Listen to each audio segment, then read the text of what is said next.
My own boyfriend stood up at his fancy graduation party, smiled right in my face, and told a room full of his rich family and friends that I wasn't wife material because I wasn't in his league financially. And the worst part? He laughed while he said it, like it was the most obvious thing in the world. What he didn't know, what none of them knew, was that I was worth more than their entire country club put together. But what happened next? Oh, girls, it still gives me chills just thinking about it. Before I spill the rest of this mess, I just want to say thank you for sitting here with me while I get this off my chest. It means the world that y'all are listening. If you're new here, please hit that subscribe button. It really helps me keep sharing these raw stories with women who get it. Drop in the comments where you're tuning in from and what time it is there. I love picturing us all scattered across the country, sipping coffee or wine, nodding along like we're right there together. Have you ever had someone underestimate you so badly it almost felt personal? Tell me I'm reading every single one. Okay, now let me tell you what really happened. My name is Lauren Hayes. I'm 29 and I live in Columbus, Ohio. Not the flashy downtown high-rises. More like Grandview Heights, where the houses are cute but not ridiculous. And you can still walk to coffee shops that don't charge $9 for a latte. I run a cybersecurity firm called Fortress Lock. We protect hospitals, school districts, small banks, any place that can't afford to get hacked but also can't pay. Silicon Valley prices. Started it 6 years ago in my tiny apartment on the west side with nothing but student loan debt, a secondhand laptop, and panic attacks every time the phone rang because I was terrified I'd miss payroll. Back then I was drowning. Single mom to my little girl, Ellie. She was only 4, working 2 jobs, barely sleeping, crying in the shower so she wouldn't hear me. Medical bills from when she had pneumonia twice in one winter. Car repairs I couldn't afford. Rent that kept creeping up while my paycheck stayed flat. I'd lie awake wondering if I was failing her just by existing.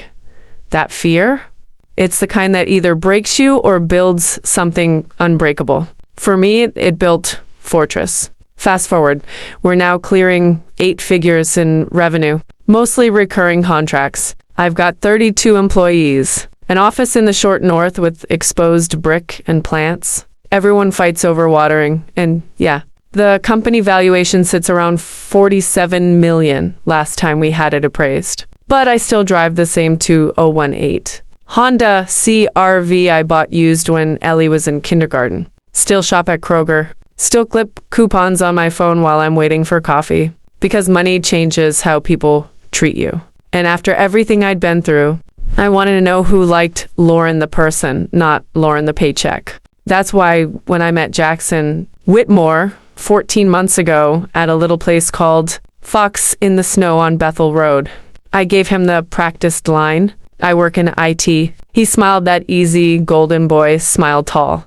Dark hair is just messy enough to look intentional. Button down rolled at the sleeves like he'd seen too many finance brothers on TikTok. IT in Columbus? That's solid. Steady work. He didn't push, didn't dig.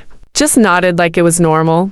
And girls, after dating guys who turned into walking calculators the second they smelled money, that felt refreshing. We started slow. Coffee dates, then walks around Skoda Audubon Park. Then dinners at places like Wolf's Ridge or the Guild House. Nice, but not obscene. He'd insist on splitting the bill every time, even when I offered to cover it. "I like pulling my weight," he'd say. I liked that he said it, but little things started stacking up. He'd talk about his family the way people talk about legacy. My grandfather helped develop half of New Albany back in the day, dead. Still sits on the board at the club Mom's charity gala is. Basically the social event of the season.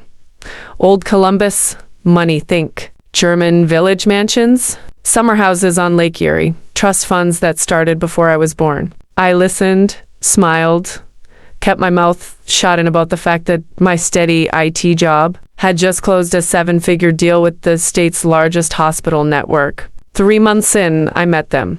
Sunday brunch at their estate in New Albany, acres of manicured lawn. Stone driveway that probably costs more than my house. Indoor pool, 'cause why not? His mom, Vivian, air-kissed both cheeks. His dad, Richard, shook my hand like I was applying for a job. His older sister, Brooke, sized me up over mimosa number 2 and asked what neighborhood I lived in.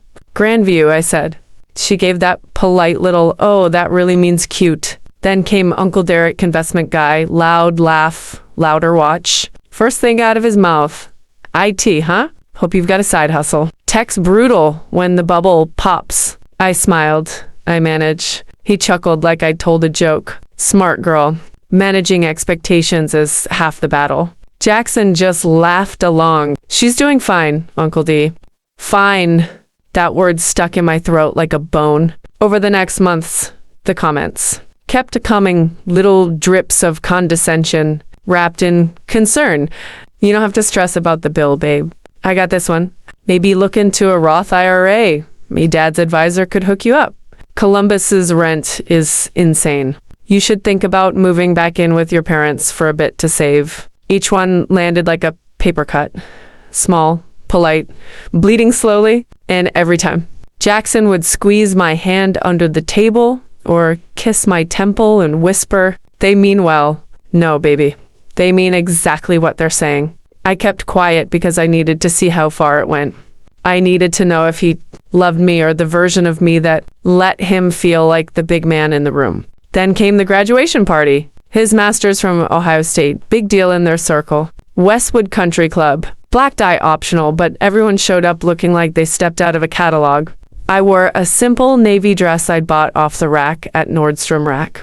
Hair down, no diamonds, just me. The second we walked in, I felt the recalculations. Quick glances, smilers that didn't reach eyes, whispers behind champagne flutes. Jackson introduced me the same way every time. This is Lauren. She works in IT. Not my girlfriend, not the woman I love, just IT. Halfway through the night, his dad stood up for a toast. Praised Jackson's work ethic, his bright future, the quality people he surrounded himself with. Glasses clinked. Everyone beamed. Then Uncle Derek sidled up, drink in hand. "So, Lauren," he said, voice syrupy, "what's your take on the commercial real estate boom around here? Or is that a little outside your pay grade?" A few people nearby chuckled. I met his eyes. "I focus on other investments." He smirked. "Smart. Real estate takes real capital." "Not for everyone." Jackson laughed. Not nervously, comfortably. "And they said it." He raised his glass a little, grinning like he was sharing an inside joke with the room. "Lauren's great, don't get me wrong. She's sweet. But let's be real, she's not exactly wife material for this family. Not in my league financially." The words hit like a slap. The room didn't freeze. It didn't need to. Everyone just accepted it, like he'd stated the weather. Brooke smirked into her drink. Vivian looked away, politely. Richard nodded once, like it was obvious. Jackson kept smiling. I stood perfectly still, heart hammering so hard I thought my ribs would crack. Then I pulled out my phone, sent one text. "Eat a 7 minutes." I looked at Jackson. Really looked. "You're right," I said quietly. He blinked. "What?" "I'm not in your league, and thank God for that." I set my glass down. The jazz in the background felt suddenly far away. Then the low thump started outside, familiar to me, foreign to them. Heads turned toward the windows. The sound grew. Closer. Louder. A sleek black helicopter broke over the tree line, descending smooth and deliberate onto the lawn like it owned the place. Because it did. The road awash flattened the grass. Dresses flew. Champagne spilled. Phones came out. I buttoned my cardigan. "That's my ride," I said. Jackson's face went slack. "Your what?" "My helicopter. I've got a board meeting in Chicago at 10. Driving would have taken too long." His mouth opened. Nothing came out. Uncle Derek stepped forward, voice tight. "You have a helicopter?" "My company leases two," I said calmly. "Easier for cross-state travel." "Your company?" Vivian whispered. "Fortress Lock, cybersecurity. We protect most of the critical infrastructure. In the Midwest, you probably never think about until it's breached." The name landed like a grenade. Derek's face drained of color. "Fortress. You're the founder." "Yes." Richard stared. "We looked at your Series C round last year." My firm advised passing. Said the founder it was too young, too untested. I smiled thinly. That was me. Silence swallowed the room. Jackson's hand was still frozen midair, like he'd meant to grab me, but forgot how. I stepped closer to him, voice low. Just for us. You spent 14 months letting them talk down to me. You laughed along. You built a future where I was the affordable option. And tonight you announced to everyone I wasn't good enough to marry into this family. His eyes filled. Lauren, I didn't mean you did. And that's okay. Because now I don't have to wonder anymore. The pilot gave me the signal through the glass. I turned to the room. Y'all have a lovely evening. Then I walked out, past the stunned faces, past the phone's recording, past the life Jackson thought I belonged in. The helicopter door closed behind me. As we lifted off, I looked down once. Jackson was still standing on the grass, staring up like the sky had just rewritten his entire reality. And for the first time in months, I breathed easy. We lifted off smooth and steady. The country club shrinking to a glowing rectangle below us. All those perfect people staring up like kids who just realized the magic trick was real. I leaned back in the leather seat, headset muffling the rotors. And for the first time in 14 months, I let my shoulders drop. No more shrinking. No more careful answers. No more pretending I was smaller than. I am just to see if someone could still love the real me. The pilot glanced over. Rough night, boss. I laughed short, surprised at how light it sounded. You could say that. We landed at Port Columbus's executive airport 40 minutes later. A black SUV was waiting my driver, Marcus, who's been with me since year 2. He didn't ask questions. He just opened the door and said, boardrooms prepped in Chicago, but your assistant already pushed the start time 15 minutes. Said you might need a minute.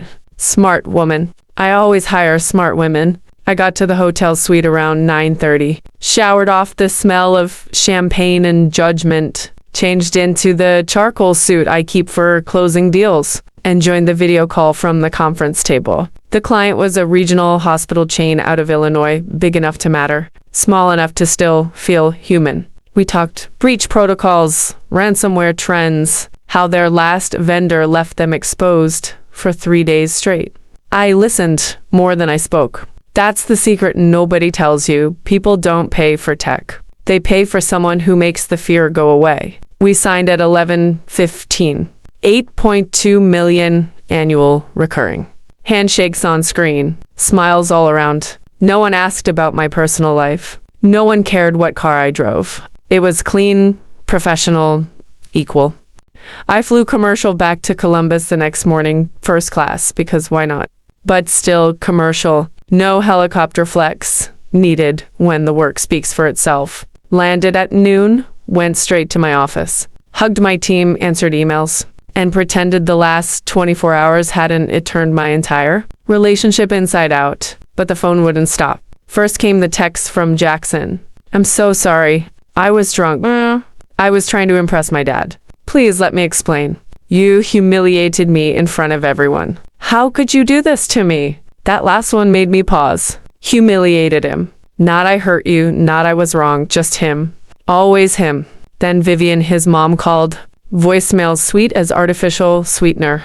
Lauren, honey, we had no idea. Richard feels terrible. We all do. Come to brunch Sunday. Let's talk this through like adults. We'd love to get to know the real you. The real you.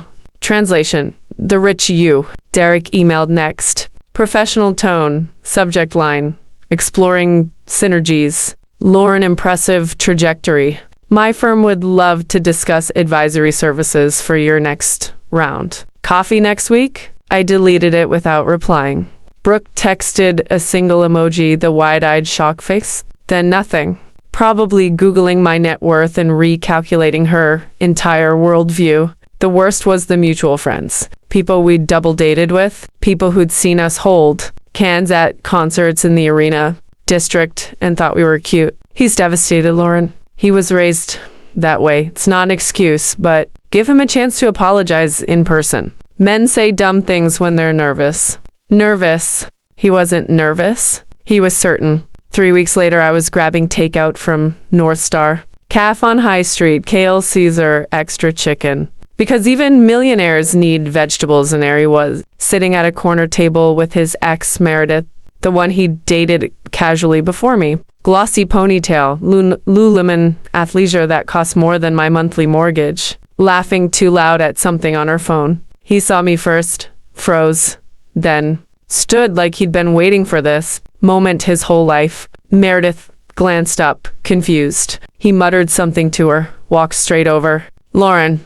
I kept my voice even. Jackson. He sat down without asking. Can we talk? 5 minutes. I checked my watch. 3. He exhaled like he'd been holding his breath since the helicopter left. I've been a complete idiot. I let my family's bullshit get in my head. The status crap, the expectations, I absorbed it without even realizing. But seeing you walk out like that, it woke me up. I miss you. The real you. Not some version I made up in my head.